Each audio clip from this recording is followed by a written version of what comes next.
প্রথম জামাই ষষ্ঠী। নাও বাবা, খাওয়া শুরু করো। আজ সবকিছু তোমার পছন্দ মতো রান্না করেছি। এই দেখো, ফ্রাইড রাইস, চিলি চিকেন, খাসির মাংস, মুরগির মাংস, সাথে রয়েছে বিরিয়ানি, লেগ পিস, ডিম, মিষ্টি, ফল, সাথে 3 রকমের কোল্ড ড্রিঙ্কস। তুমি মন ভরে খাও। আর যদি তোমার কিছু খাবার ইচ্ছা হয় তুমি আমাকে বলবে, আমি এক্ষুনি রান্না করে দেব। কিছু বছর পর। নাও বাবা, খেয়ে নাও। এই শুধু, আর কিছু হয়নি মা? যা গরম পড়েছে, বেশি কিছু রান্নাই করিনি, শুধু শুক্তো আর ভাত। শরীরের পক্ষে খুবই ভালো।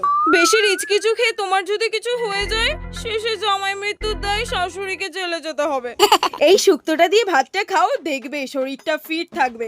এইবার যদি তুমি রাতে থাকো, আমি চাই না থাকো, কিন্তু তবুও যদি তুমি নির্লজ্জের মতো থাকো, তাহলে বাজার থেকে তোমার যা মন চাই তুমি কিনে আনবে। আমি রান্না করব না, তুমি নিজেই রান্না করে খাবে। ছলো ছলো নয়নে হাসি মাখা বদনে